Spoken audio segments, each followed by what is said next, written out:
Nani ko wala ka bilang kaparana ma wuli ko profil ali ni atama nyo pension kadam ni dena kata si araba ma ne kan tan sa kata si ne kan tan sa baka sanga binani ani duru dana goshi tuma do ne kan muga ani kilo dana goshi kata si ne kan mugan plaga sanga sa dana goshi kai do ne kan ta ani pla su kata bla ne kan ta ani sa baka sanga sa dana goshi jega skor for ne kan ala na biyo ko ma ko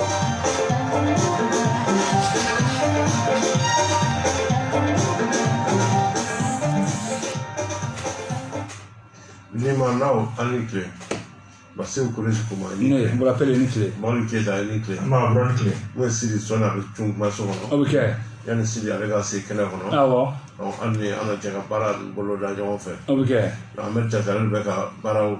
France de la technique. Ah ouais. Elle est en train de technique. Ah ouais. Donc, elle est en train de bison. Nega Donsodo. Nega Baba.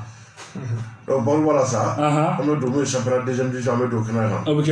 N'importe quel Canara, mais la fois, moi, pour nous, RTM Fene. Ah ouais. On va pouvoir lancement à Canara pour nous, Sambo, on a la Sida avec Canara. Ok là. Ça n'a Médo pour nous, Canara. Sigatala. Moi, n'importe la sport de match, pour nous, Amanda Dola. Ah ouais. Moi, championnat européen, Amanda Dola. Ok. Moi, le nouvel entraîneur. Ah ouais. Amanda, le nouvel entraîneur, Fernand. Odo. Une techno pour moi. Eh. Moi, Bayern Munich. Ah ouais. Ou à légende à Tarabi. Atalami? À Tarabi. Subuhu. Ay ko jugu tɛ ina lillahi ina rajulu an bɛɛ ala tɛ wa an bɛɛ bɛ segin ala yɔrɔ fana. Siga t'o la sa don kunnafoni kɛnɛ kan. O bɛ kɛ. Mun ye championnat européen. Awɔ. An b'an da don kunnafoni na. O don. Kunnafoni ka ca. A ka ca. Yanni labɛn ka sabati. Awɔ. An ka taa sugu la. An bɛ jate. Cɛ ka pep k'a ka feerefɛnw lakodɔn. Anw b'an ka jɔn dɛ. Gɛti mi yɛrɛ k'a balo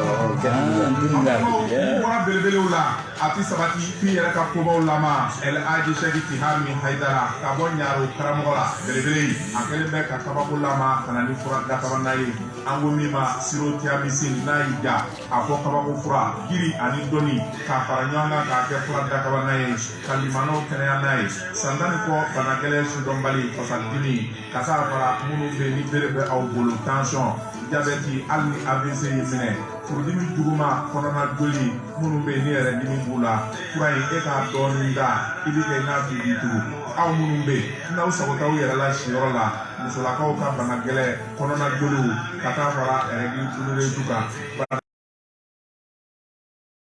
n'i tora a kan fɛn min ye sunkalo ye i b'o bɛɛ lajɛlen sun kunkolodimi disi dimi kaba ka taa fara ɲɛko kan hali kɔnɔja banbali bɛ aw minnu na aw da ye diɲɛ don o don sɔgɔma tile fɛ ani wula aw ka verre ɲɛya kelen min aw n'a lakali ɲɔgɔn ye a sɔngɔ man ca ni k'a kɛ dalasi 600 ye n'aw mago b'a la Bamakɔ a bɛ sɔrɔ arajo Jɛka fɔ la wala stade 26 mars da la alimentation Mamena na 78 73 71 98 Côte d'Ivoire kaw 00225 49 04 26 19 WhatsApp kan wala subahana mansin kan siro tiamisin a b'a kunnafoni bɛɛ lajɛlen sɔrɔ El Hadji Sɛki Tihami Hayidara dɔnni ko nafa dɔnni ko cɛsiri an karamɔgɔ aw wasala. Selminero labalem na an badenw nin ye kwaji kɔgɔ ye n'a y'i ja a fɔ kɔgɔ ladege nin dabɔlen don tansiyɔn taw kama fo n'a sɔrɔla dɔgɔtɔrɔw yɛrɛ de ko k'i kana kɔgɔ don fiyewu kɔnɔ la i tɛ se k'i ta la kɛ kɔgɔ min ye o ye nin ye Selminero labalem na Miller Stevia ni ye jabɛtitɔw dɔnfɛn kɔrɔ ye Miller Stevia jabɛti mana k'i la cogo o cogo n'i y'i ta la kɛ nin ye i b'i ka ɲɛnamaya bɛɛ lajɛlen kɛ k'a sɔrɔ i ma sɛgɛn Miller Stevia ka fara Selminero labalem kan ninnu jɛnsɛnlen don jamana in fantan 4 bɛɛ lajɛlen la alimentation ani butikiw kɔnɔna na nka caman ba sanda Sotaf Société Tabado et Frères rue Gruyère de Lessa nɛgɛjuru 20 22 58 60 20 22 77 17 BP 761 Bamako Mali email sotaf tambado@yahoo.fr 5 ans, 14. Hé Solo, tu fais quoi là? Là, je m'entraîne à devenir millionnaire. Millionnaire? Comment ça? Avec Jackpot 4, tu choisis 4 numéros de 1 à 50, tu suis les tirages et tu décroches le gros lot matière. Jackpot 4? Millionnaire? Sérieux? Tiens! Et même 2 chances par jour. Attends, je m'entraîne avec toi. 15, 12, 13. Et oui, avec Avec Jackpot 4, vous aussi décrochez le gros lot et changez vraiment, mais vraiment votre vie. Tentez votre chance 2 fois par jour à Jackpot 4 dans tous les points de vente Bet223 ou tapez le dièse 144 dièse 512 dièse sur votre téléphone. Tous les résultats à suivre sur les réseaux sociaux de Bet223 et sur Renouveau TV après le JT du soir. Jackpot 4 est un jeu Bet223 en partenariat avec PMU Mali, interdit au moins de 18 ans. Jouez responsable.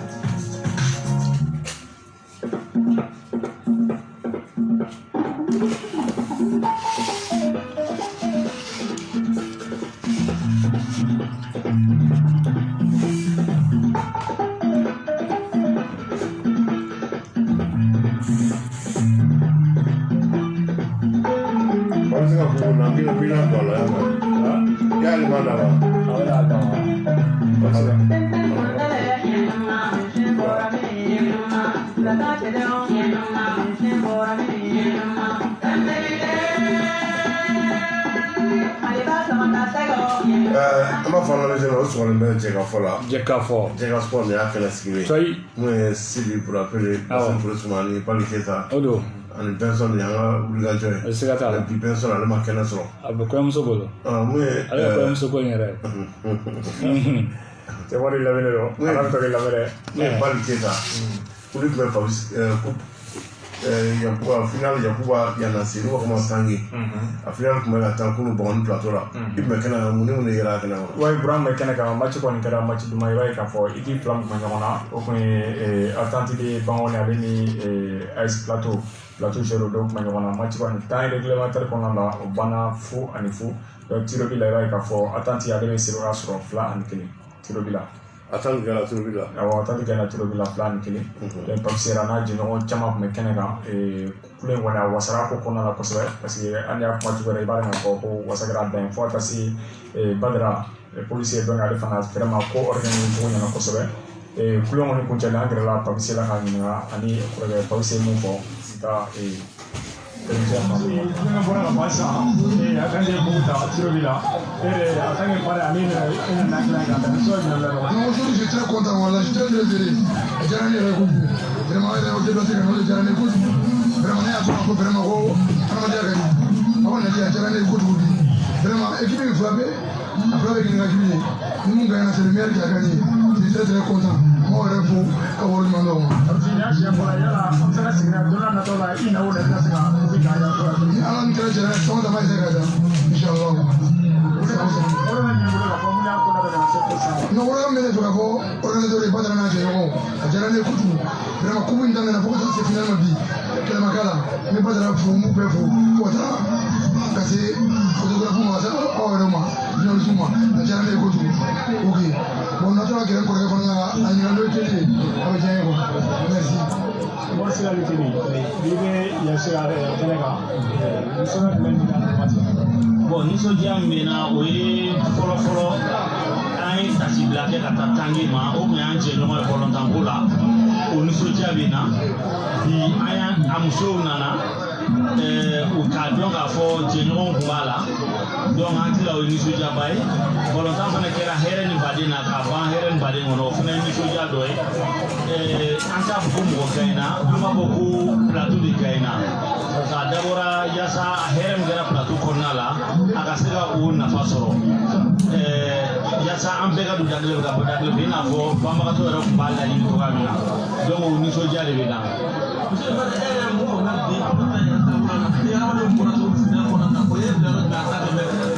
o ye ne bila yɔrɔ min na o y'a yira ne la k'a fɔ denmisɛnninw halisa u mago b'a la an ka ɲɛnajɛ k'u ye o y'a yira halisa u mago b'a la u ka fara ɲɔgɔn kan o b'a yira halisa u mago b'a la k'a fɔ a b'a yira n na k'a dɔn k'a fɔ ko bɔlɔntan ye ɲɔgɔn kunbɛ yɔrɔ ye ɲɔgɔn kunbɛ kɛnɛ ye o b'a yira n na k'a fɔ fana denmisɛnninw u mago bɛ bɔlɔntan kɛnɛ la hali ni nin kɛnɛ ye a kan ka laɲa ka tɛmɛ nin kan donc an mago bɛ kɛnɛ wɛrɛw la min tɛ ninnu fana si ye yaasa denmisɛnninw bɛ se ka épanouir cogoya min na n'u b'a fɔ ten nɔ.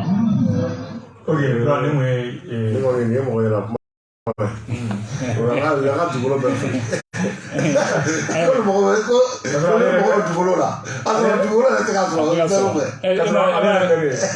ji yɛrɛ tɛ ka se ka taa ni san nana dɔrɔn bamakɔ kɛra n t'a si la o ye fɛn ji polisi o y'a bɛɛ a bɛɛ feere la donc bravo ni mun ye kuna ye mun sɔrɔ fana kan vraiment Badara ko a ka foli fɛ fo ka taa se Papis yɛrɛ ma a n'a ka madame fana tun bɛ n'o ye Fatou Traoré a n'a ka denbaya bɛɛ tun bɛ kɛnɛ kan n'a jiɲɔgɔn an ye mun sɔrɔ a kɛnɛ kan kunu ni o ye donc n'an bɔra an b'a fɔ bi wulada na Chelsea fan bɛɛ lajɛlen wulila ni Liverpool supporters match de galaba min bolo bi Dawuda Bugu a fɔra ma ko Jablé Wuli terrain donc Chelsea supporters bɛɛ lajɛlen welelen don ko ni mun bɛ taa n'i b'a fɛ ka jouer ka taa ni Chelsea maaw kelen ani dɔrɔmɛ 100 pour ka se ka cotisation sara cogoya min na président ba n'o ye Segu Sanogo fo ka taa se Segal ma o ye kunnafoni dama ni waati na an to kunnafoni na n'o ye 98 ne kun Marakana Malo 2021 a baaraw daminɛ tuma dɔ la denmisɛnninw fɛ awɔ an bɛ jouer 370 à Fernandalisi là. Alors ça va Moussa Wazerbo le 78 55 91 26. Kosoro. Amadou Sansara 76 96 07 42. Ah ouais. Année Khalifa Djabati 92 44 18 95. Tabaraka. On a boré la salle la finalement groupe jeunesse ADP Maliwa pour la paix et la cohésion sociale. Après l'édition communale. Ah ouais. On a travaillé du budget à l'eau pour mon coach. Année seulement pour lui aller secrétaire général. Adjoint section Fallou. Ah ouais. Par Ibrahima Sanogo, directeur général du groupe Unimed Biolix Malissan. Équipe nous fait pour nous avoir arrangé l'ici semaine. Ah ouais. À Wakele dans l'ici, l'ici nous a donné les cadeaux bien moi. Tabaraka. Donc l'ici vous dit moi massa. Après ça, vous le numéro, nous allons vous apprendre sur la cola. 76 62 29 33. 76 62 29 33 ou 60 44 03 03 60 44 03 03 kosɔbɛ nous le lycée a lycée bɛ di olu ma donc silamɛ de ye fan fɛ ouais bɔra n'an bɔra ka communauté yɛrɛ kɔnɔna na fɛn min ko bɔ fitini ni Dramé ale ye maliyɛn sɔrɔ tun bɛ Congo Brazzaville ma a nana ka na ni ko belebele da communauté denmisɛnninw ni ɲɔgɔn cɛ a baaraw bɛ daminɛ mardi don n'o ye sinikɛnɛ kalo tile 17 terrain poussière rouge ale sanfɛla na ngololi na ale ni FC Bac olu bɛ ɲɔgɔn sɔrɔ kalo tile 18 ye arabadon ye Jitu ale bɛ yɔrɔ cité ko bisimila kalo tile 19 alamisadon Bafaro ale ni Bozolakaw olu bɛ ɲɔgɔn sɔrɔ Bɛnkɛ Fadiga ka bɔ Bozolakaw fɛ ale ye kibaruya las'anw Burafili n'an bɔra yan don fɛn min basketball ale kɔnɔna na nin waati na bɔra Coupe du Mali basketball édition 2021 a baaraw b'a la ka continuer dɔɔni dɔɔni ka sɔrɔ kɛ quart de finale balontanw bɛɛ lajɛlen kɛra ka ban kunu bɛɛ k'a fɔ musolakaw fɛn o fɛn bɔra quart de finale n'o ye Coupe du Mali basketball sira fɛ sa Kalaban Sport ale ni Tata National ka bɔ Sikasokaw fɛ olu ye ɲɔgɔn sɔrɔ Kalaban Sport se b'a sɔrɔ 91 Tata National ka 37 ale kɔfɛ Stade musolakaw olu ni Atra Club de Kidal olu fana ɲɔgɔn sɔrɔ bɔra Stade musolakaw se b'a sɔrɔ 70 ani 7 Atra ka 56 awɔ o kunu kelen na Joliba se ale ni Yɛrɛli Bamakɔ musolakaw fana ɲɔgɔn sɔrɔ Joliba se b'a ɲɔgɔn sɔrɔ 75 Yɛrɛli ka 44 AS Police musolakaw ni Soli tɔgɔ ka ɲɔgɔn sɔrɔ ka bɔ Gawakaw fɛ nka Sondigaw ale ye forfait signé n'an bɔra yen cɛlakaw fan fɛ CBD ka bɔ Kulukɔrɔ kɔfɛ n'o ye Centre Bintu Danbele ale ni AS Commune 6 olu ye ɲɔgɔn sɔrɔ cɛlakaw fan fɛ Commune 6 b'a sɔrɔ 78 CBD ka 55 o kunu kelen na AS Mande ale ni Atra Club de Kidal bɔra basket gɛlɛmanba kɔnɔ Mande bɛ se b'a sɔrɔ panier kelen bɛ yɛlɛ kun ka sɔrɔ kɛ Mande ka 64 Atra ka 62 Atra olu bɛ playoff la Atra olu bɛ playoff la Mande y'u ci 64-62 a gɛlɛyara dɛ Stade Bamakɔ ale cɛlakaw ni ISTM kɔnɔ kan ka ɲɔgɔn sɔrɔ nka ISTM ale ye forfait signé kɛbaruya sɔrɔ cogo min na donc bɔlɔnda tɔ tora bɔlɔnda kelen o match bɛ kɛ mercredi don araba kalo tile 18 Yɛrɛli Bamakɔ ale ni AS Police olu fana bɛ ɲɔgɔn sɔrɔ ni bɔra kibaruya la basketball sira fɛ n'o ye Coupe du Mali ye quart de finale an b'a jaabi bɛɛ di Limanaw Burafili n'an bɔra yan an bɛ taa jamana kɔ kan i b'a ye k'a fɔ nin waati in na Mali bɛ Paris bolo 3 la nka kelen min an bɛ se k'a fɔ yan échappé déjà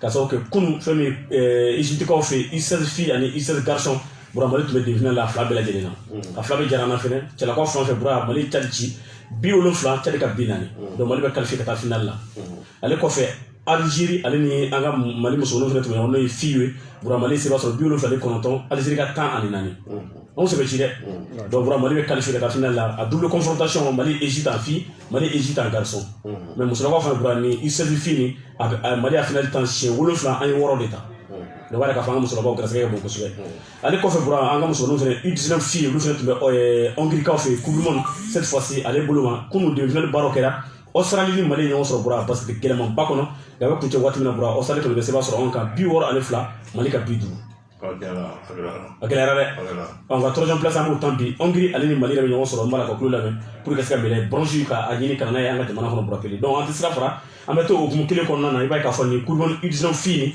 bura kuma cayara kosɛbɛ an ka musolakaw yɛrɛ taara retard la bura n'o ye balontan fɔlɔ o kɛra forfait Mali kun o tun ye ni contre République tchèque ka sɔrɔ kɛ visa ko ye département de sport bɔra mɔgɔ bɛ bolo ni ɲɛsin ministre ma kosɛbɛ ka jalaki min kɛ ka yɛrɛ k'a fɔ k'u ye mɔgɔ wuli ka taa Dakarikaw fɛ yen k'u bɛ taa visa ɲini visa ma sɔrɔ yen bɔrɔ tila ka na so yan ka na vol spécial de Afrique ka basketteuse ni staff bɛɛ don a kɔnɔ bɔra $69 ani $900 ɲɔgɔn na k'u bila ka taa Ghana pour que ka taa visa ta 69 450 000 francs CFA vol spécial pour que ka taa visa dɔrɔn ta Ghana ka na Mali la. o tɛ wari tiɲɛ dɛ. o y'an ka wari fili fɛ dɛ.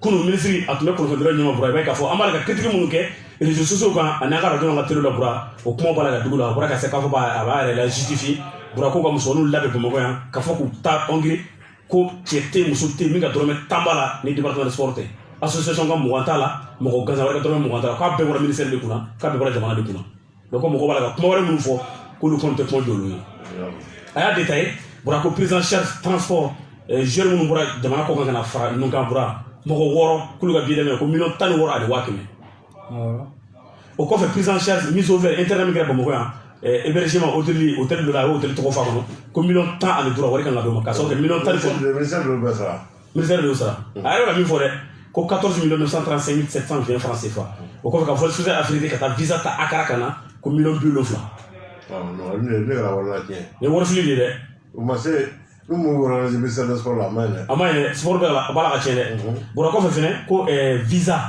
visa wari ani assurance k'ale test covid ko $10,000 ani $200,000 o donn'o la. ma jɔn.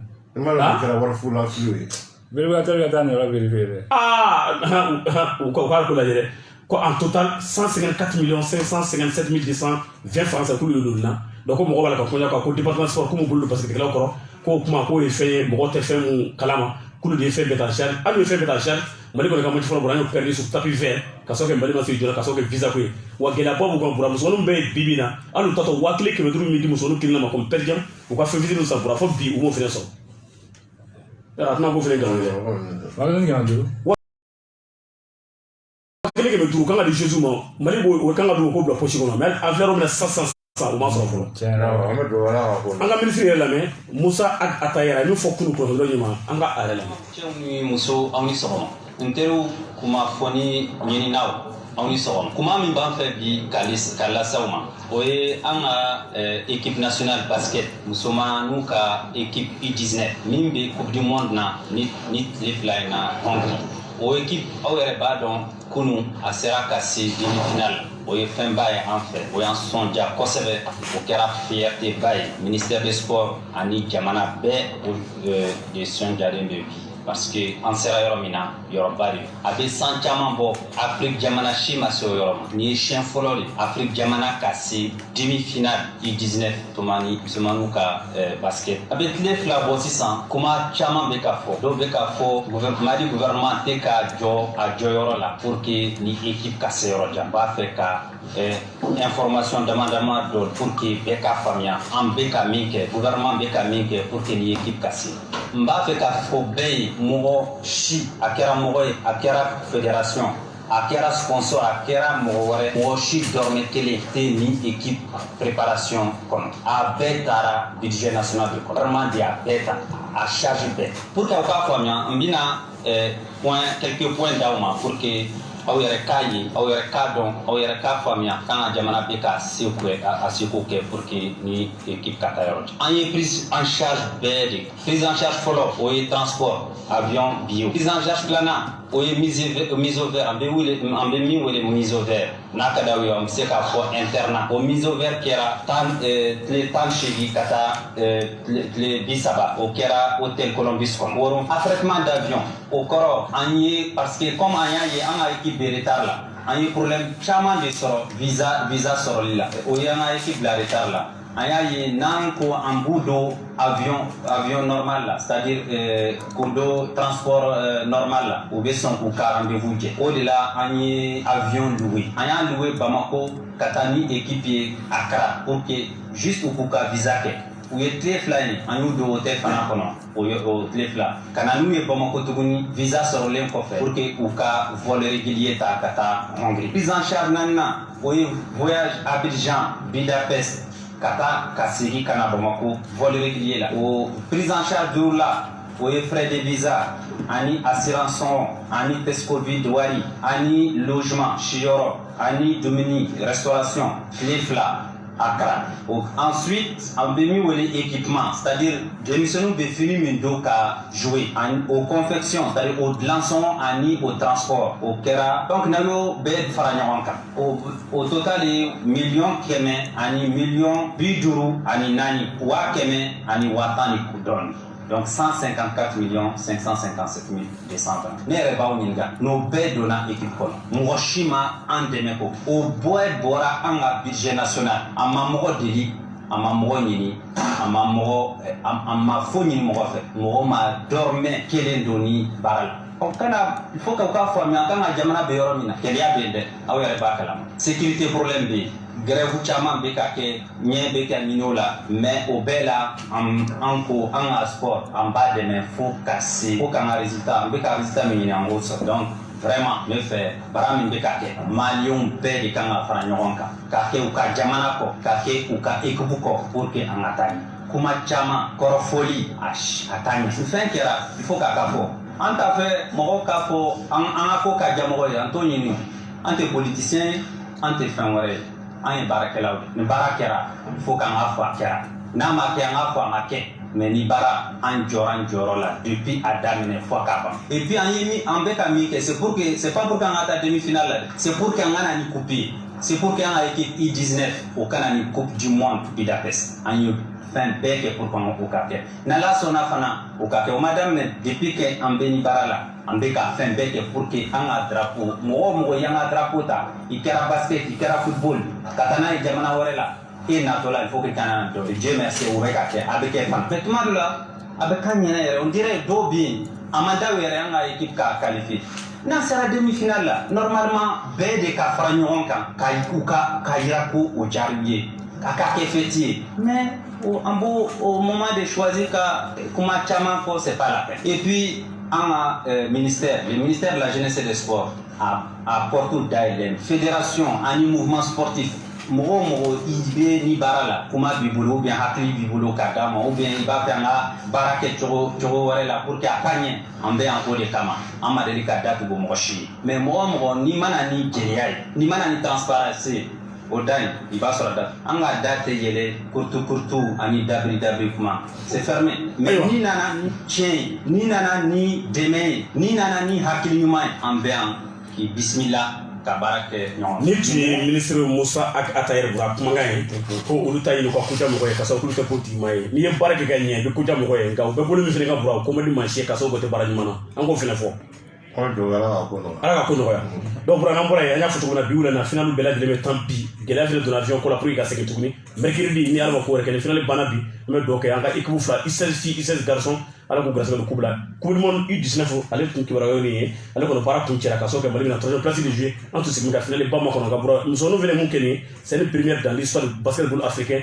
pays africain ka se de finale la coupe du monde U19 a kɛnɛ kan nin fana siɲɛ wɛrɛ fɔlɔ la Mali la donc fédération malienne basketball an b'u fo k'u waleɲuman dɔn Bura n'o kun cɛra ka bɔ yen équipe nationale kun n'an tɛ bɔ yen i b'a ye k'a fɔ éliminatoire Qatar 2022 Bura Mali kan ka bɔ ko fɔlɔ kɛ kalo tile 3 nata le 3 septembre nka match ta kɛ Agadir Marocains fɛ yen donc Mali tun ye Cameroun ale ni Maroc choisi nka Maroc ye jaabi di an ma joona a balontan bɛ tila kɛ Agadir le 3 contre Rwanda o kɔfɛ tile 3 kɔfɛ le 6 Mali kan ka déplacer ka taa Uganda fɛnɛ fɛ Kampala nka terrain fɛnɛ t'olu bolo an bɛ Ugandaw makɔnɔ olu fɛ k'u ka yɔrɔ désigner k'a fɔ ko an b'a fɛ ka balontan yɔrɔ in bila kelen 26 mars ne yɛrɛ ɲɛ b'a la o bɛ ka sɔrɔ quoi bon donc le va mourir va faire donc vous savez qu'on ouvre la question ça quoi 26 mars ah comment le barabana ah ko ni festival ko ni ba rénovation bana peu ko bina déguisement daminɛ ka bɛɛ k'i ka bɔ wɛrɛ non vraiment ni ko ka kɔnɔ cɛ ka ɲi kosɛbɛ vraiment u ka fɛɛrɛ kɛ joona 26 mars la parce que ni mɔlɛ ko ba de mɔlɛ ko don dɛ an ka balontan ka bɔ yan nɔ ka taa ba ministre y'a fɔ a ko ten ko ni kɔnɔna banna ko dalala k'u tɛ taa ni mɔgɔ ma dɛ ko bɛ ban dɔrɔn k'u bɛna k'u b'a kɛ furakɔ kelen de ka taa kuma dɔrɔn n'a m'o kɛ dɔw dɔ b'a fara mun ni Ala sɔnna n'a kɔni banna an b'a hakili jigin a ka fɔli la an b'a fɔ monsieur le ministre terrain kɔni banna nka halisa mobili ni feerekɛlaw sigilen bɛ da la o ko in kɛ cogo di n'a ɲinɛna ko an b'a hakili jigin a la ka sababu kɛ n'u fana tɛ se ka t'u sigiyɔrɔ nɛ ten gansan n'i y'a sɔrɔ ni mɔgɔ dɔ fana tɛ ɲɔgɔn kalama an k'o fana fɔ tiɲɛ la jamana kuturu wɛrɛ ka taa fɛn jamana kuturu la bolo a tɛ ka bɛn ma dɛ ayiwa a bɛ kɛ cogo di jamana caman fana bɛ nin système kɔnɔna na jamana caman bɛ nin situation kɔnɔ plutôt burana mora ya me ta fami to a dégradé la base si a vesmasi la fa ki no bra angoni aya fo de jaga fo ya fo anya fo fo se ka se ko fo di donc na ma fo an wa kara porosegi a kara entreprise ko c'est magasin fene be tika mina bla rola c'est pas bon na mora ya to fami an ro fe burana ta fami o te mari ko na office de la radio-télévision du Mali, ORTM. Burame doit avoir fait édition 2021, Coupe ORTM édition 2021, Kounou, à lancement officiel qui est la stade de Momadou Kounata, le Konan Brapeli.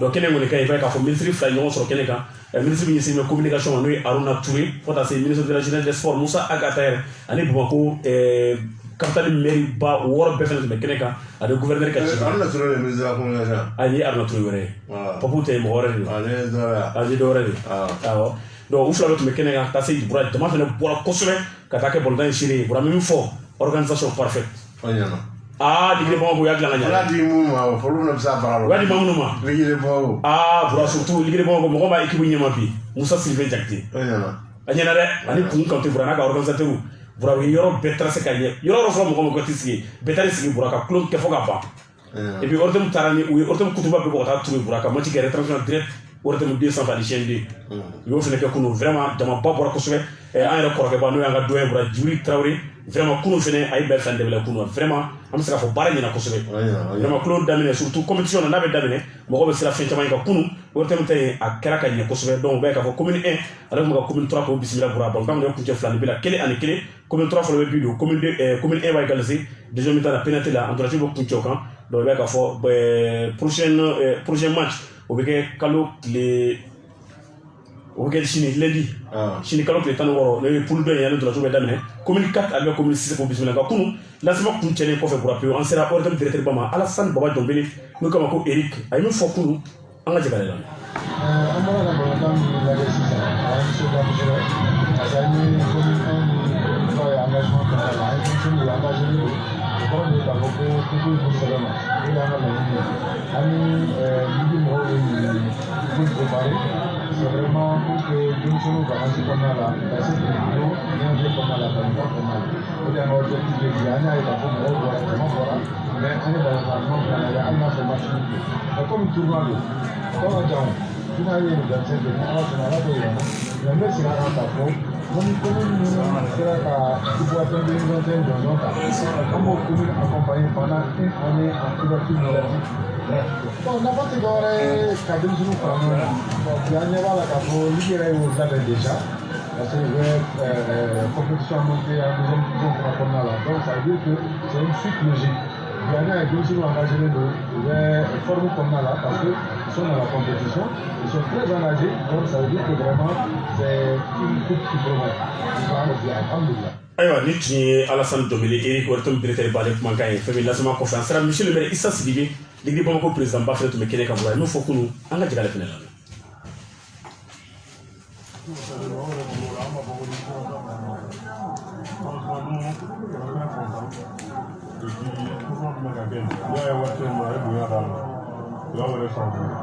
Donc, comme tu dis, on a c'est grâce à vous, à nous mettre un bon boulot en crête, y compris au thème de mondial. Donc, le tournoi, ni médias par tournoi, le tournoi, les communicateurs par tournoi. Donc, nous, le forum, il est beau, nous avons un téléphoné à Yaba. Donc, avant de l'unir, on a fait un tournoi pour nous. Et je demanderai encore plus les responsables nous organiser, surtout au niveau de la commune, beaucoup de Dida, ni le règlement de Dida pour le bateau, le règlement de Kalamagné, c'est pour nous d'avoir un mignon. C'est pour que nous, à faire des ici, la commission officielle là, grâce à l'ORTM, nous sommes aussi les dit, pour la télé là, avec mon Diouma, l'espoir de vie. Donc, l'espoir de l'ORTM, comme c'est beaucoup, quand tu as mis sur WhatsApp, il y a un appareil pour nous. Mais ni à moins de n'a pas nana, on va tabac pour qu'à Bargada, parce qu'il y a pour qu'à Bargada, Mali média de la guerre, on va pour qu'à Bargada, c'est un peu par nous gagner à la carte. À la carte, quand nous avons un ayiwa ni tun ye Issa Sidibe Bamakɔ Ligue président ba bɔra ale kɔni ka kuma la a tɛ ɲinɛ kunnafonidilaw kɔ journaliste hakili banna dɛ a b'a dɔn fana ko u ka baara se ka ɲɛ n'anw tɛ siga t'a la hakili banna sɔrɔ caman bɛ yen bɔrɔ a bɛ ɲinɛ journaliste kɔ dɛ bolo k'u bɛ baara minnu kɛ k'u yɛrɛ ka cɛya de don k'a sɔrɔ n'i y'anw bɔ a la a tɔw b'a dɛnɛ donc monsieur le maire Issa Sidibe an b'a fo journaliste ka baara dɔnni a b'a an ka baara dɔn an ye o fana diyara an ye kosɛbɛ ala fɛn ma d'a ma n'i y'a dɔn k'an bɛ baara min kɛ k'o fɔ an ɲɛna k'an fo o ka d'an ye kosɛbɛ ale kɔfɛ fɛn min Aruna Touré ministre de la communication nin ko in bɛɛ lajɛlen tun b'ale ka hukumu kɔnɔna na i min fɔ lasema kɔfɛ an ka tɛgɛ ministre lamɛn kumakan bɛ nanzarakan na. Nous sommes fiers d'être là ce matin, cet après-midi, disons, parce que moi j'ai quitté, en fait j'ai pris l'avion depuis ce matin. Nous sommes très fiers d'être là pour participer à cette belle fête que l'ORTM a eu la bonne initiative d'organiser et qui va mobiliser la jeunesse malienne. Et donc, l'occasion pour moi de féliciter mon collègue, le ministre des Sports et de la Jeunesse, en charge également des questions d'instruction civile, celui de construction citoyenne. C'est le début d'une ère que nous souhaitons nouvelle et prometteuse d'avenir pour la jeunesse du Mali, qui se construira, nous l'espérons, mentalement, moralement et sur le plan du patriotisme et du civisme par le sport. Je répète, par le sport. Je veux donc féliciter le ministre des Sports, le président de la Fédération malienne, le président de la Ligue, tous les amis du sport ici présents et ceux que nous ne pouvons oublier des années 70, des années 80 qui ont fait la gloire de ce sport au Mali. Je parlais, et je ne voudrais pas citer tout le monde, je parlais de Salif Keita Di Domingo. Et je nourris l'espoir que ces jeunes qui vont jouer cet après-midi devant nous puissent éclore et devenir eux aussi des grandes stars du football du Mali.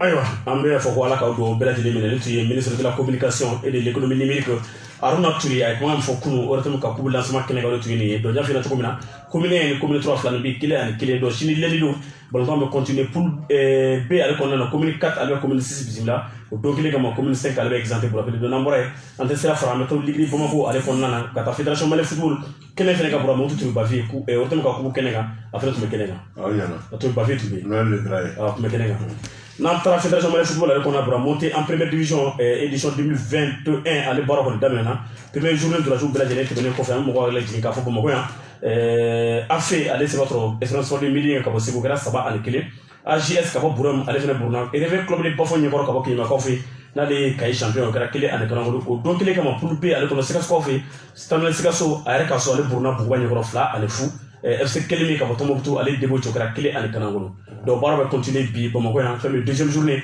16h Stade Mori Konate kɔnɔ EFSM n'o ye Espérance Sport de Midi Segu champion ale ni AJS ka bɔ Buramaw fɛ n'o ye Gao champion olu bɛ ɲɔgɔn sɔrɔ 18h LVG Kidalekaw olu ni AFE Bamakɔ champion olu bɛ ɲɔgɔn sɔrɔ donc balontan tɛ Sikaso bin ka sini lundi don balontan kelen o bɛ kɛ 16h Buguba ale ni debo bɛ ɲɔgɔn sɔrɔ ni Buguba tora ka nin match in gagner Burama k'o to yɛlɛlen den na de donc ni debo bɛ ɲɔgɔn sɔrɔ sini mardi don sa olu ka balontan filanan bɛ kɛ 16h waati Kelmi ka bɔ Tombouctou ale bɛ Stade Malien Sikaso k'o fɛnɛ bisimila ni Stade Malien Sikaso fɛnɛ buruna nin match in na Burama olu fɛnɛ a je à la montée olu fɛnɛ ta bannen donc baara bɛ continuer troisième journée ni min bɔra Burama kibaruya di limanaw ma pour rappeler an bɛ to kunnafoni na an bɛ don les nouvelles entrées là kosɛbɛ n'an donna les nouvelles entrées là n b'a fɔ nin ko c'est officiel o banna milieu de terrain bɛ ni burunabé don kosɛbɛ n'a tɔgɔ Sami Hien Sami Hien a bɛ jouer Burkina Tom dans les Sanitas a ye san 3 contrat a y'o signé Raja de Casablanca la Sami Hien tabarikala mun ye Lyon a ye kunnafoni di kɛ k'a fɔ u ka tɔnɔn bɛ n'o ye Ivoirien don n'a tɔgɔ Masɔrɔ Kɔrni kosɛbɛ n'a si bɛ san 24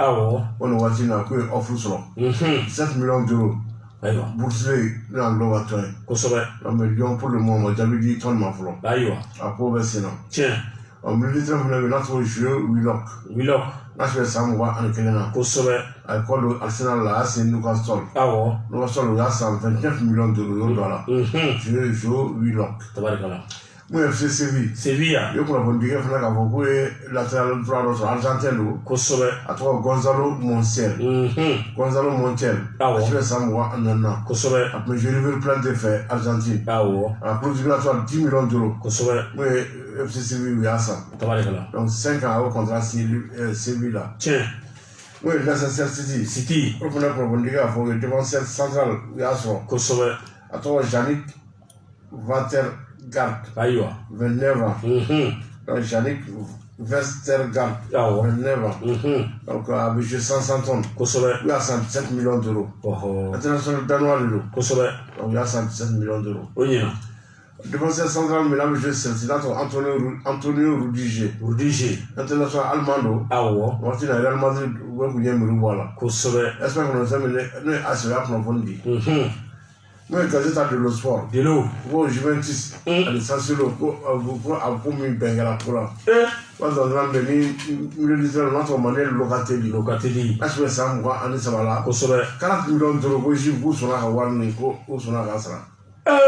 A ko a bɛ sen na. Tabarikala. An bɛ to kunnafoni na halisa.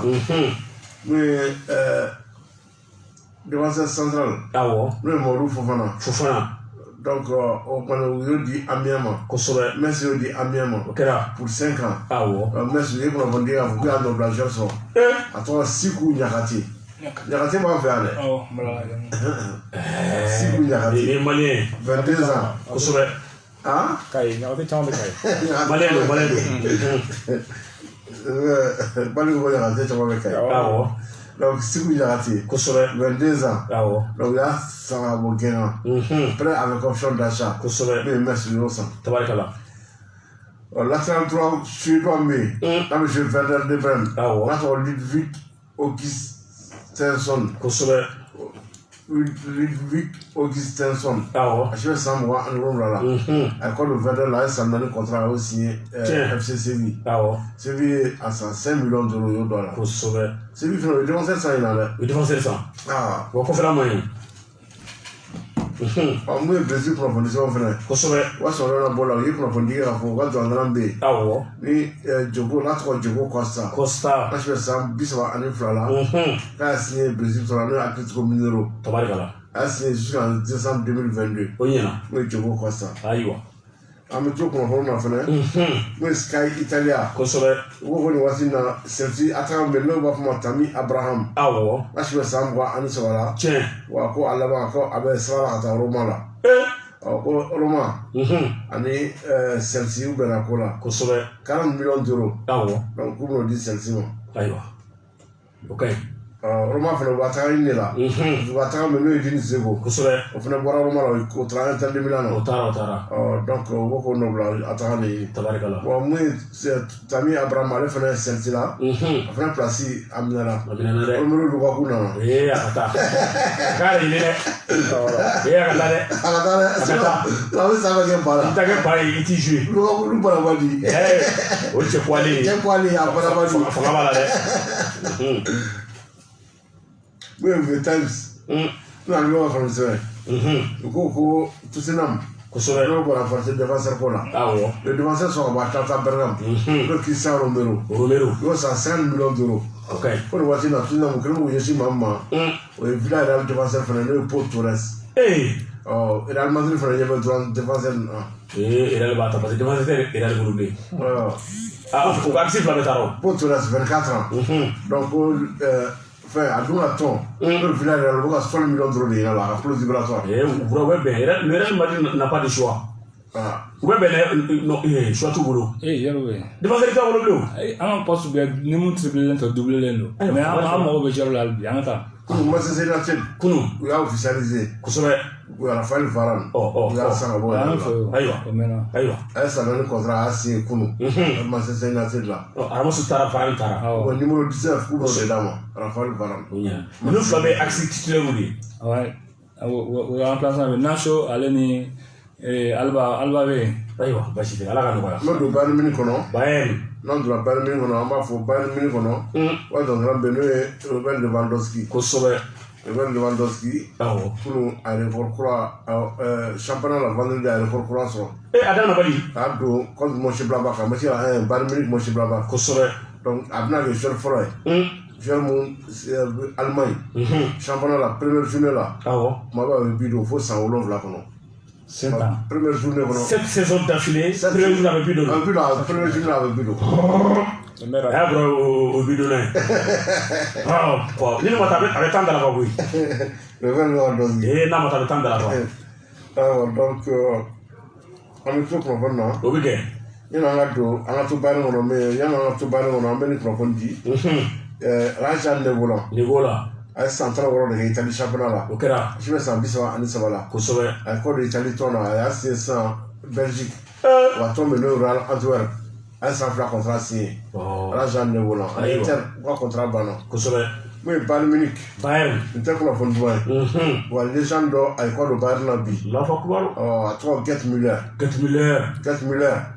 a chile Sambiro vla Andula dogera 1964 ko sobe ata 1979 awo fa jura ban fa match ke me wor an match duru ke Bayern Munich ay bi ke me duru an bi biro vla do Bayern c'est ça e bra doke Gerd Müller ay doke on a les erreurs for Gerd Müller avec championnat d'Allemagne on a n'tali Bayern ma ko sobe 3 victoires 3 Ligue des Champions on sera du Bayern ma Allemagne la coupe du monde qui sera du Bayern Allemagne ma coupe du monde 1970 à quel ballon d'or il faut s'engager en 1970 on a les coupes d'Europe Euro à autant 172 1972 que l'Allemagne ma 4 000 à 68 sélections de guerre à 62 sélections de guerre mais 68 buts de l'Allemagne 4 000 ay barake mais il y a toi ya kashido sa blo andula 4000 ye ay doge am do gala hada rasul ya rabbi allah ko dimna la ko no amin rabbi on a tanje muna la ko no ya rabbi allah e ba do ga tanya ni folo ni sa la ayo alma ko ko ka jago ni alma ko ka ah sala woni na so te ba aketil le ma woni ka kan fa to sala to wale ayo ba ste ay me breva no ko ay ko lo wala parce que do ko ama jang ka fa ma ni wala ma abana abe jago ama ni join for na la do ga za do te ko juwe na ko to le ave te ko na na na ko no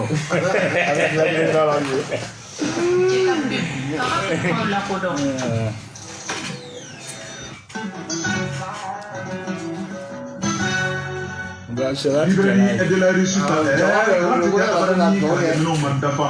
Okazana ayuri akawjigi sɛmɛ Isa Maigala sabu a taara kɔngɔn fa kalan kan ka kɛ ni minɛnw k'a bɛɛ lajɛlen ɲini ka bila aw ɲɛ den a don don kalan na fo ka taa fɔ k'a ka kalan o kun cɛra fondamentalo jardin d'enfants min ye secondaire lycée ka taa bila université ni minɛnw bɛɛ lajɛlen bɛ sɔrɔ yen janko a ka livre minnu bɛ n'aw de kɔnɔna fililen bɛ a ɲini na collection flamboyant collection joliba horizon d'Afrique dictionnaire Larousse ale ni Robert Francisco o ye comptable jatikɛlaw olu dɔn fɛn kɔrɔ o y'o ye Wada lexique économie calcul quotidien syllabaire collection Siam top écono et guide biologie et bio baccalauréat malien resus anglais tout de suite 90 jours et puis content minier anglais kasika donc à donakari anal brochure à serifon fait ababa de sur la table ouvrage ta min bɛɛ lajɛlen ye livre kalanden a mago bɛɛ livre mun na wa min ye a kɔnɔ la ye i b'a ye k'a fɔ a nafa ka bon kosɛbɛ a kalanni na kɔnɔna la min ye saki ardoisi bikiw ale ni papier aram ka taa bila fɛn o fɛn n'o de bɛ tali kɛ kalanko kan a ye wuli a k'aw jigi sɛbɛ i ka ale fɛ a ti yɔrɔ filimana a ye taa bolikasomugu o sugu la k'a ɲɛsin boutique numéro 1 ma yiri b'a bonya a bolofara bɛ caya livre de la réussite a kɛmɛ ka nɔgɔ bɔ min ye livre de la réussite e sɔnko ye da o bɛ ka taa e boutique numéro 1 o tile yan fan fɛ minɛn o minɛ n'o de bɛ sɔrɔ livre de la réussite la ale de bɛ sɔrɔ sɔnko ye isa mayiga su ale ni tile n'a y'a wuli a b'a cɛ ka di aw ma fɔ sigiyɔrɔ la a ka nɛgɛjuru ye 76 44 97 04 librairie de la réussite an ka denmisɛnninw ka ɲɛta o minɛnw o sabatiyɔrɔ Seliminero labalem na ambadenw ni ye kwaji kɔgɔ ye n'a y'i ja a fɔ kɔgɔ ladege nin dabɔlen don tension taw kama fo n'a sɔrɔ la dɔgɔtɔrɔw yɛrɛ de ko k'i kana kɔgɔ don fiyewu ko n'a i tɛ se k'i ta la kɛ kɔgɔ min ye o ye nin ye sel minero la baleine na Miller stevia ni jabɛti tɔw dɔn fɛn kɔrɔ ye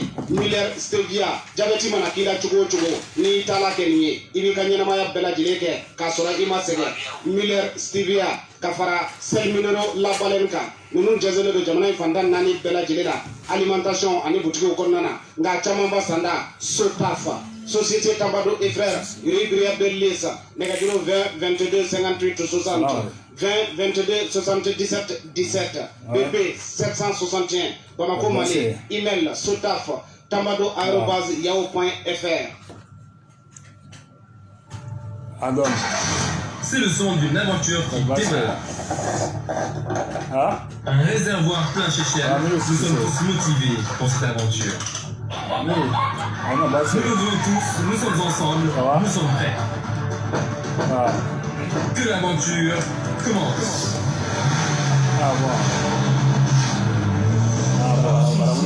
Nous sommes convaincus que chaque journée doit être une aventure.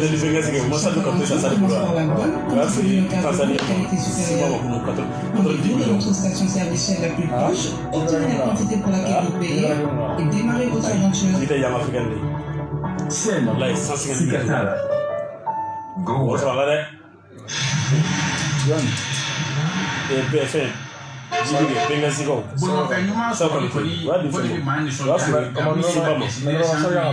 sɔrɔli tun ye baara ye kasi les frères sangare olu nana yɛrɛ olu de ko ka bɔ an bɛɛ lajɛlen da la k'a daminɛ pesi original la fo ka na se kasima u bɛ nin bɛɛ lajɛlen aw ma ka sɔrɔ a ma gɛlɛya sɔrɔ a la k'a daminɛ Hyundai la Kia, Toyota, Nissan, Suzuki ka taa ta bolimafɛn ɲuman ninnu ni k'u bila ka conteneur caman ni k'u donna la ka na cari Bamakɔ fantan naani bɛɛ lajɛlen la k'a daminɛ moteur contrôle la pare-brise parasoc suspension amortisseur ka na se bara complet ma roulement direction appareil ka na se foire ni kilomètre tan ninnu bɛɛ lajɛlen ma walasa ka se ka sira surunya an bɛɛ lajɛlen la u ye magasin belebeleba saba u ye o dayɛlɛ fɛn sununkura la fana matériel ma ka ɲɛsin ma siga foyi t'a la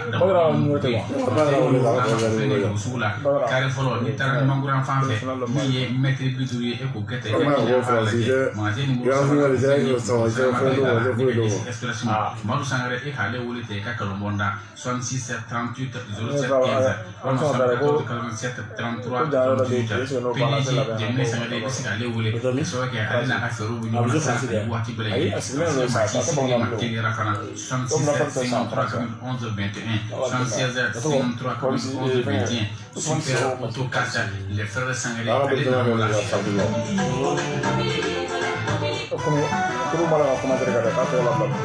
an balimaw n'i bɔra belebelew la a ti sabati k'i yɛrɛ ka kobaw lama El Hadji Cheikh Tihami Haidara ka bɔ Ɲaro la belebele yi a kɛlen bɛ ka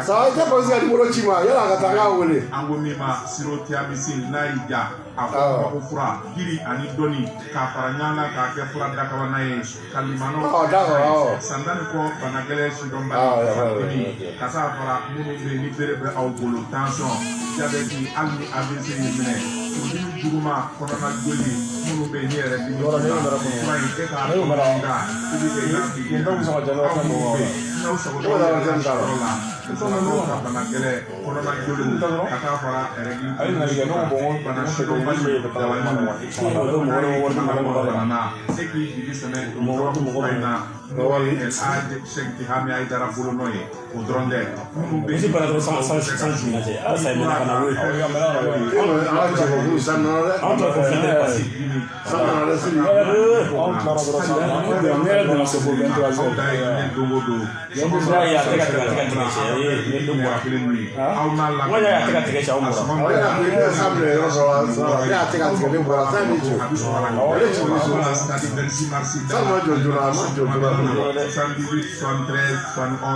yen Kodiwarakaw 00225 49 04 26 19 WhatsApp kan wala subahana mazi kan Siro Tiamisil a b'a kunnafoni bɛɛ lajɛlen sɔrɔ El Hadji Cheikh Tihami Haidara dɔnni ko nafa dɔnni ko cɛsiri an karamɔgɔ an wasala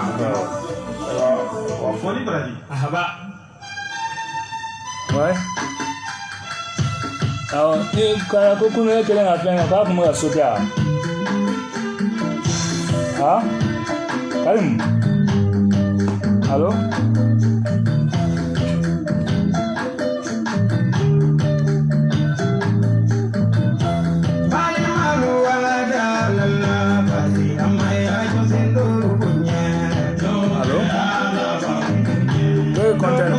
Kalau kamu sudah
o sɔrɔ bɛ cɛ ka fɔ la kosɛbɛ cɛ ka sɔrɔ b'o de kɛnɛ kan tiɲɛ an bɛ dɔnkili da an b'a fɔ ka waleɲuman dɔn siga t'a la wa foyi fɔ ni tiɲɛ tɛ a ye tiɲɛ fɔ denmuso i kuma i denmuso fɛ dugu ko fɛn ala kira ko kosɛbɛ ko dutigi bɛɛ ye bagankɛla de bɛɛ bɛ ɲininka bagan kungo la siga t'a la sinima nɔgɔ dɛ siri i fɛnɛ ba k'i bila taa jinɛ kɔnɔ ala y'i ka kiri bɛ tigɛ jinɛ bɛ wuli k'i jɔ ten k'a fɔ ala ye k'ale k'a kɛ dɔ b'i fɛ jɛla i b'ale bila sira ɲuman na a bɛ fɛ k'i jatigiya la cɛ o kuma kɔni tɛ o kuma fila tɛ o i se ka a bɔra da la o kuma tɛ o o tɛ yen dɛ ba ka dabara ko po tɛ ti dɔn ni ye denw ye sira kan sira man ɲi u wele k'a fɔ k'a sira bila sini n'u sera ala fɛ yan'u ka taa a fɔ ala ma k'e m'u bila sira ɲuman kan kosɛbɛ o y'a sɔrɔ kabini yan e ye ta kɛ ka ban o ye tiɲɛ donc yɔrɔ nkalon t'o la ka ban ayi nkalon t'o la ne y'a fɔ i ɲɛna nin don i kana nin kɛ i kana nin kɛ kosɛbɛ i ma sɔn ne ta ma o ye tiɲɛ donc o tɛ yɛrɛ jɛyali ala o ye ta boli a la dɛ ko ma nɔgɔ dɛ o ma nɔgɔ dɛ kosɛbɛ a bɛ dugawu kɛ ala ka an lamɛnjɛkulu ala k'an bɛɛ don arijinɛ kɔnɔ fɛn fɛn y'an kanu ala ka arijinɛ nɔgɔya n'a bɛɛ ye minnu m'an lamɛn su ni tile arijinɛ nɔgɔya n'u bɛɛ ye n'an donna kunnafoniw kɛnɛ kan kosɛbɛ an bɛ san yɛlɛma la an b'a fɔ bɛɛ lajɛlen bɔ ni reza ni san yɛlɛma san ba naani ani bi naani ani saba asura min ale bɔra kelen kuba caman kɛra ale kɔnɔ asura kɔnɔna la nabila nuhu a ka kulun kelen ka ji nalen kosɛbɛ ka diɲɛ minɛ a ka kulun jɔra ka dugukolo ye o bɛnna asura de ma o kɛra nabila musa fana kisi firawuna tɔɔrɔ ma o kɛra asura nabila musa fana a ka se firawuna na bɔra o kɛra asura ko caman o kɛra asura de kɔnɔ asura bɛ waati jumɛn a bɛ bɛn nin kalo in tile 10 ma jaga kɔni ye wari sɔrɔ waati min o y'i ka jaga bɔ jaga ko in an k'i b'o de la koyi jaga ko in an k'i b'o la dɛ sɔrɔ nabila ninnu ka kuru ni a duta bɔ tan mɔgɔ caman fana b'a ka jaga bɔ jaga ko in dɛ jaga kɔni n'i ye wari sɔrɔ waati min i bɛ ka jaga bɔ ka bɛn n'o ye i n'a fɔ an filɛ waati min n'i y'i ta sɔrɔ bi jɔn ka sigi to jaga se ka ne cɛ e tɛ wele ka bere dɔ ma ko ayi mɛ jaga ko sigi wele ka jaga d'a ma ko fɔ ne ka taa fɛn bolo de fɛn b'ala bolo sugu ni jɛ cɛ ala yɛlɛma masa ala ka fɛn kɛ bolo amina ala a y'an bɛɛ an ko ala ka fɛn k'an bolo a ka bibili n'i m'a fɛ ka jaga kɔni bɔ a ye nana y'an fɛ yan fɛn t'an bolo bi dɛ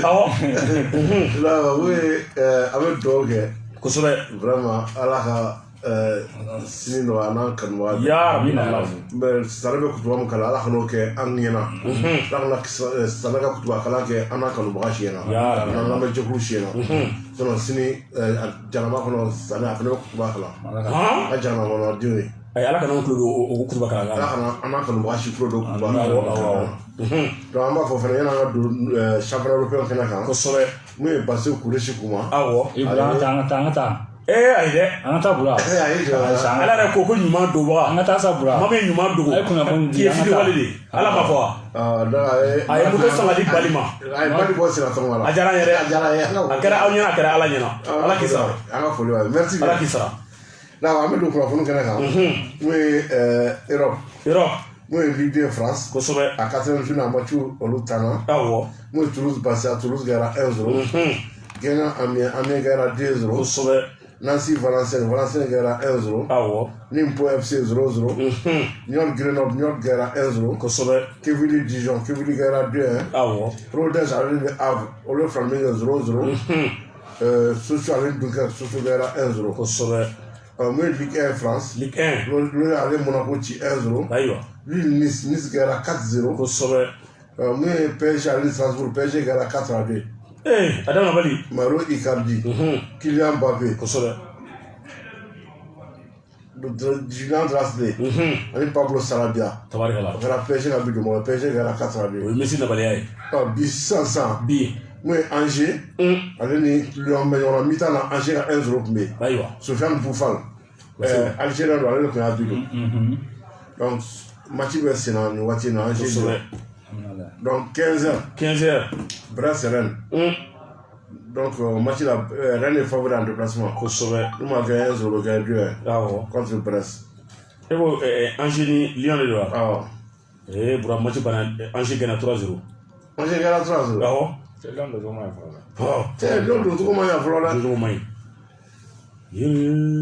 ayiwa bi k'i y'a ta Angers gagna 3-0 donc kɔni Lyon don cogo ma ɲi fɔlɔ cogo ma ɲi donc mun ye 13h Clermont 3 waati fana Clermont kan ka gagné 1-0 2-0 kosɛbɛ 13h Nantes Metz awɔ o match la mun ye Nantes ale kan ka gagné 1-0 ou 2-0 13h Reims Montpellier kosɛbɛ n'a ma kɛ nul ye Montpellier bɛ gagné 1-0 ou 2-1 awɔ et 15h Lens Saint-Etienne Saint-Etienne fana est favori en déplacement n'a gagné 1-0 ou 2-1 18h45 Marseille Bordeaux kosɛbɛ o match la Marseille kan ka gagné 1-0 ou 2-0 Angleterre première journée Brentford Arsenal Brentford gagna 2-0 kosɛbɛ Manchester United ale United ci 5-1 awɔ Wolves ale Brighton gagna 2-1 Chelsea ale Crystal Palace ci kunu 3-0 Everton ale Southampton Chelsea na kan ka di o la dɛ o kunu yɛrɛ sɔrɔ dɔɔni u ɲɛna Everton ale Southampton kosɛbɛ Everton gagna kunu 3-1 ayiwa mun ye le Franco Mali Abdoulaye Doucouré a bigre do kunu a y'a don 76e minute tabarikala mun ye Leicester City ale ni Wolverhampton kosɛbɛ Leicester City gagna 1-0 awɔ Watford ale Aston Villa ci 3-2 Watford ka 3-2 la sɛbɛn ka zɔnna n'o ye Ismail Sarr a bigre do a y'a don 42e minute tabarikala Norwich ale Liverpool gagna kunu 3-0 Liverpool ka 3-2 la Egyptien ka zɔnna n'o ye Mohamed Salah a bigre do a y'a don 74e minute kosɛbɛ bi dimanche na sa 100 bi Newcastle ale ni West Ham awɔ o match la mun ye n'a ma kɛ nul ye West Ham ale bɛ gagné 1-0 ou 2-1 awɔ a match ka gɛlɛn dɔɔni Nka Sala fana première journée na siɲɛ 5 ka da ɲɔgɔn kan a fana bɛ ka bi don donc mun ye 15h30 ye bi Tottenham ale Manchester City est favori en déplacement o kan ka gagné 1-0 ou 2-1 ayiwa première journée Espagne première journée Valence Getafe Valence gagna 1-0 kosɛbɛ Osasuna Espanyol 0-0 awɔ Cadiz Levante 1-1 Marc Betis Séville 1-1 kosɛbɛ Alaves Real Madrid Real gagna kunu 4-1 Lejane Karim Benzema 48e minute à la 72e minute ancienne Lejane ancien cogo di maa t'a ɲɔgɔnna kɛ fɔlɔ ni maa y'a ɲɔgɔnna kɛ i bɛ sɔrɔ k'a fɔ ancien toujours Lejane sera toujours Lejane Lazio 56e minute ani Vinicius Junior 90e minute yɛrɛ ka bi don mɔgɔ ye awɔ donc 15h30 Celta Vigo ale bɛ Atlético Madrid bisimila Atlético Madrid fana favori en déplacement awɔ kan ka gagné 1-0 ou 2-0 18h Barcelone Real Sociedad kosɛbɛ Barça fana favori Barça kan ka gagné 2-1 awɔ Ah, il y a ce genre pour la maman dans l'air. Amouti Bibé. Voilà son nom. 20h15, FC Séville à Valocano. FC Séville qui avait 2-0. Ah ouais. Et lundi, 18h, Villa est à la Grenade. 20h, El Chak, Atletico Bilbao. Moi, Allemagne, première journée. Allemagne. Moi, je suis Blabak, Bayern Munich 1. Armina bien fait Fribourg 0-0. Ah ouais. Osbourg au Fenem, Gara pour 4-0. Stuttgart, Gretienfurt, Stuttgart Gara 5-1. Ah ouais. Il y a des Berlin, Bayern Leverkusen, le Flaming 1. À Machila, mais frappé, j'aurais bu dans Machila. Ah ouais. Mais Leverkusen frappé. Mais fait, Union de Berlin frappé. Ah ouais. Nigeria dans la mai. Au moins, Taïwo, Awoni. Awoni. Ah ouais, à Piqueleno. Oui, ah. Moi, ton Bayern Leverkusen, on a bu le mot, Moussa Djabi. Moussa Djabi a de 12 minutes. Wolfsburg a une Bochum, Wolfsburg a 1-0. Dortmund allait à Francfort 5-2. Ah ouais. 5-2. Le but de machine à 13h30. Mans allait à LB Leipzig, LB Leipzig est favorable en déplacement. Ah ouais. Quand il y a 2 ou 2-0. Et 15h30, FC Cologne, Hertha Berlin. Ah ouais. Moi, je fais un amour, non, ma fille, Hertha Berlin va gagner 1-0 ou 2-1. Donc voilà, pour moi, je fais un grand pas de l'année. On est que l'Europe championnat. Parce que ma mère fait une conférence, il y a un tiers, moi, je suis travaillé sur mon nom. Check up pub.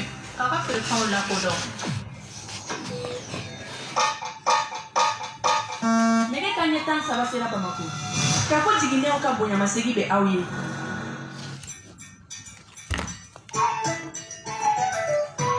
Sénégal bise un numéro ça.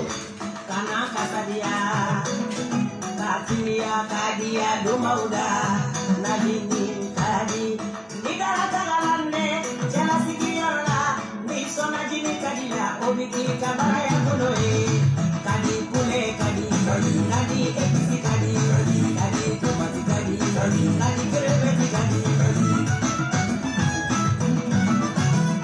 Allô? Kadi bouillon kadi, kadi kadi kadi. Kadi bouillon kadi, kadi kadi kadi, kadi bouillon kadi, kadi kadi kadi.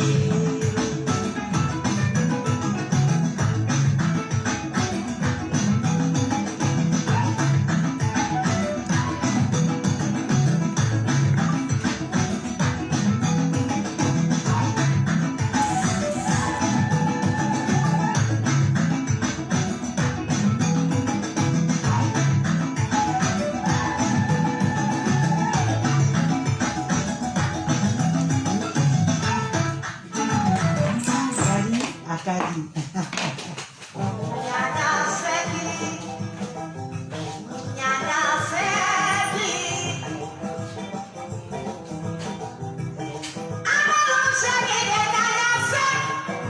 Nte fara ko la bɛ nɔbɔ min ye ɲɛnase ka kelen bɛ ka bolo fa k'a to ka biriki ba dayɛlɛ anw fɛ Korofina Nord kɔnɔna na k'a tɔgɔ da ɲɛɲɛ boutique walima wele cogo la fo classic connection a kelen bɛ ka kungɔn fa États-Unis minɛnw na i mago bɛ minɛnw minɛ na min bɛ bɔ États-Unis a kɛra dumuni ta ye a kɛra kolonkɛfɛnw ye a kɛra so jɔsilanw ye walima k'a fɔ imprimati de mago bɛ yen frigo congélateur o n'a ɲɔgɔnna caman D'abord, baba ko fa la ka bila anw fɛ Korofina Nord kɔnɔna na e b'a sɔrɔ nɔgɔya kɔnɔna na wa ma don a dɔrɔn ma koyi i mago bɛ États-Unis turu la a vinɛgiriw ka fara min a balow kan yɔrɔ kelen pe o sɛgɛrɛ walasa i ka wasa a ko la a tila ka t'i munumunu Côte d'Ivoire sigi la ka na n'aw ka furannaw ye aw ka safinɛjiw o n'a ɲɔgɔnna caman k'a di aw ma nɔgɔya kɔnɔna na yɔrɔ kelen pe min ye ɲɛɲɛ boutique walima wele cogo wɛrɛ classe connection i kunda ye nka n'i sera i bɛ se ka weleli kɛ min ye 73 27 88 07 walima 79 98 88 16 ni mago bɛ Amérique minɛn wɛrɛ la min n'i m'o sɔrɔ boutique kɔnɔ i b'a kɛ sur commande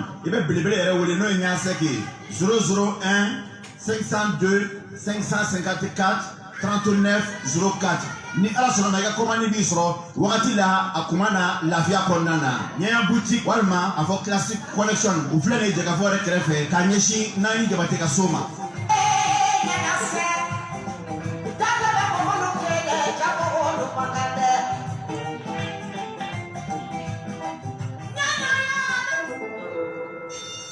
Balontan sankura daminɛna an k'a lajɛ ni bɛɛ ye kɛnɛ sɔrɔ. Premier League. Serie A. Serie A. Anglais. Bundesliga. An filɛ nin ye ka ta utikalo tile 8 na an ka balontan caman lajɛ ɲɔgɔn fɛ ni Europe championnat baw o ni UEFA Champions League kɔ seginni ye ka na chaîne Canal Plus Sport kan.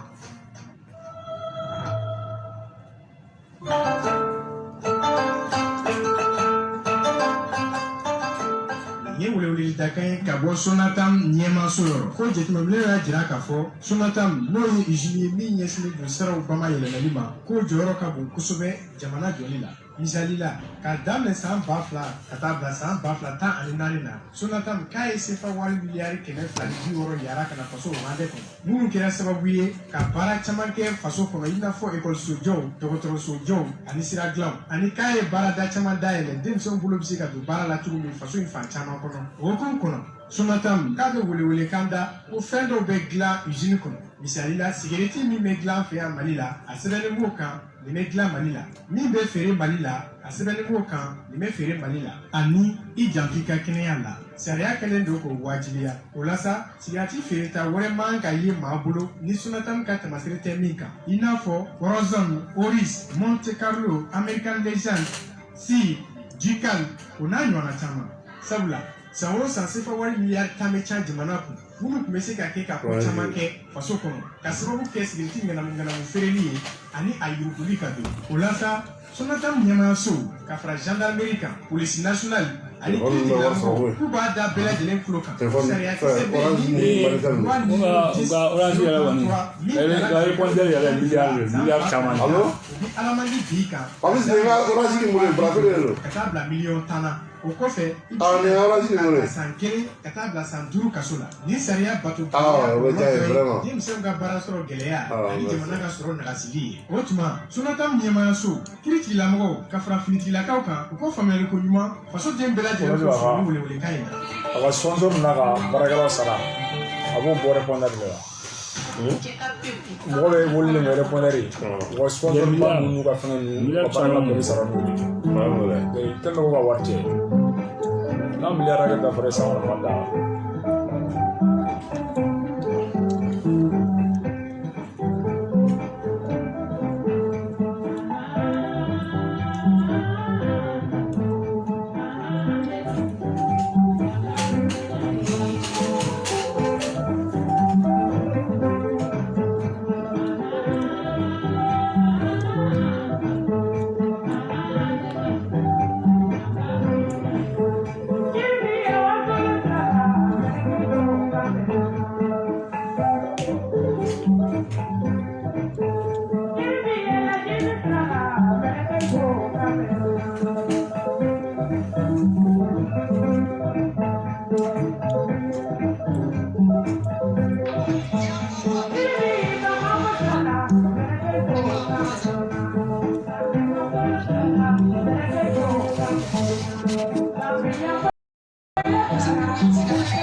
an b'a fɔ ala ka lahara sɔrɔ kuma ye yarabi ala fɛn fɛn ni tiɲɛ tɛ jɛnatigɛ waati kunkurun don kosɛbɛ kɛ an bɛ fana ye san 100 fila kɛ dugukolo sanfɛ laban kaburu kɔnɔna ye o ye tiɲɛ o kɛra an ka ɲuman kɛ o bɛ caya kosɛbɛ an donna kɔnkɔn kɛnɛ kan an b'a kuncɛ ni Europe ye an donna Europe an bɛ taa Belgique ne yɛrɛ fɔ olu ka 4e finale dɔrɔn olu kɛra kosɛbɛ mais Charleroi ni Oran Antwerp olu ye fila min kɛ 1 awɔ Saint-Gilloise ale ni Courtrai Saint-Gilloise gagné 2-0 FC Sireng ale ni Carcassonne Sande awɔ Carcassonne Sande tamara olu ci 3-2 kosɛbɛ Carcassonne Sande ka 3 bi la mais Sɔrɔ ka dɔn mais Marc-André a do 47e minute mais as Epen ale ni Saint-Tron Epen era 2 awɔ Racine ale ni Louvain Racine gagné 4-0 bi sɔrɔ na bi shot ale ni Sangare les kuma ɲɔgɔn na bi o match sama sur andora mais quand toi allez Mali no 14h c'est ça samedi plus allez Anderlecht et 19h juste voir que allez FC Bruges mais Portugal ou deuxième journée au 23 ans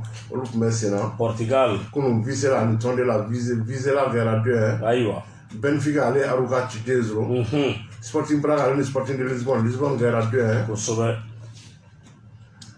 but de machine à ça 14h30 Portimona ça allait Gilles Vicente au Louvain Vicente Famalicão allait FC Porto au Louvain et 19h30 Santa Clara allait Moreirense au Louvain aywa signé avec Munich 18h Boavista Porto allait Pacos Ferreira et 20h15 Belenenses allait Martino Funchal au Chimla aywa moi Pays-Bas au premier journée au 23 ans au dame de la Tumado Pays-Bas Go Egg allait Eleven Gara 1-0 Kuno Samé Walwick allait Alkmaar Walwick Gara 1-0 Heracles allait PSV Gara 2-0 Fortuna 6 allait FC Twente Fortuna 6 Gara 2-1 Ajax allait Nîmes Ajax Gara 5-0 moi dimanche nous billet moi Cambourg Leverden allez FC Groningen groupe mais on a match à nous aller sur ça donc 13h30 FC Zor allez Vitesse Arnhem donc au midi 30 quel na FC Utrecht allez Spartak de Rotterdam et 14h45 William Di allez Feyenoord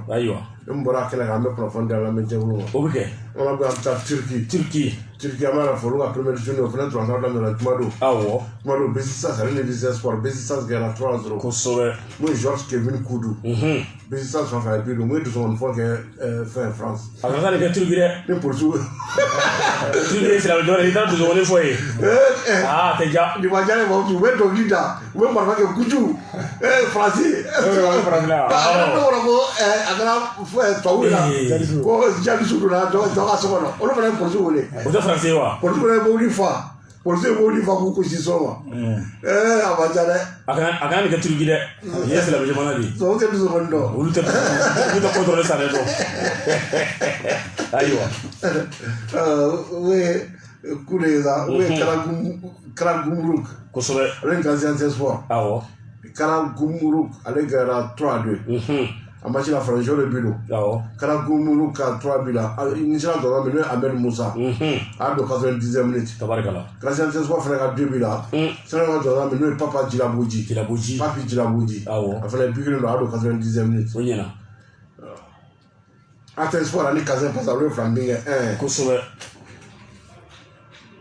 oui Altay Izmir avec Kazan Sport Izmir gara 3-0 ko so mais Izmir va faire 2 buts a to Dauda Karamogo Bamba Malienu de Dauda Karamogo Bamba a do 8e minute 45 minutes Malienu a doublé les bien match boto c'est na cercle Istanbul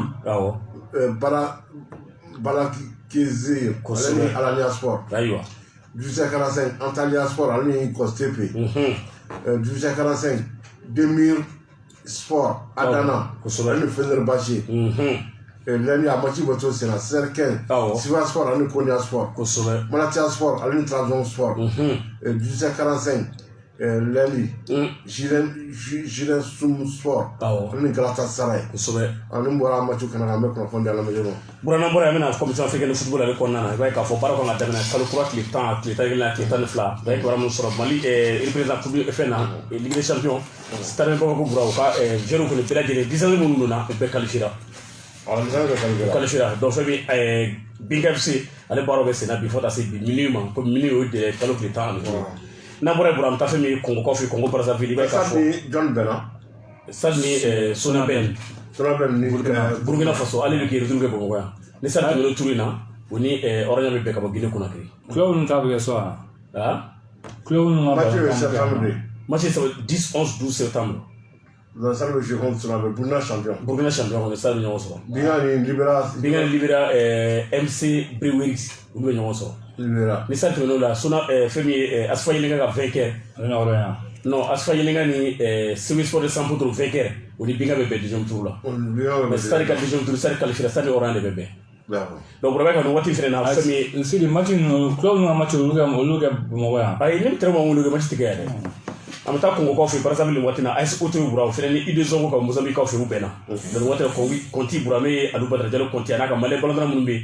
Mamadou Cissé Massa ka taa Madala ma bura o ye ballon d'or fila kɛ déjà o ni Congo équipe nationale locale kuna national falen bɛ kɛ kelen de kile bi sɔgɔmɛ na u ye falen bɛ fɛnɛ kɛ stade Massawa débat la o kɛra fou de fou o b'a la k'a fɔ Aliou Badara Diallo Conti a n'a ka Malien ballon d'or Mamadou Cissé Massa bura 90 minutes fila bɛɛ temps o match kɔnɔna na n'an bɔra yen bura i b'a k'a fɔ Malien ballon d'or min bɛ yen n'u ko Sadio Kanouté ale de tun bɛ Chani kɛnɛ kan ni stade ballon d'or tun don u tun y'a feere LL Benghazi ma Libikaw fɛ bura bɛ se ka Benghazi ye Naduma de kɛ ko la opération ɲuman kɛ u ye ballon d'or in feere Simbali Tanzanie ma Tanzanie kaw fɛ 90 millions de francs CFA.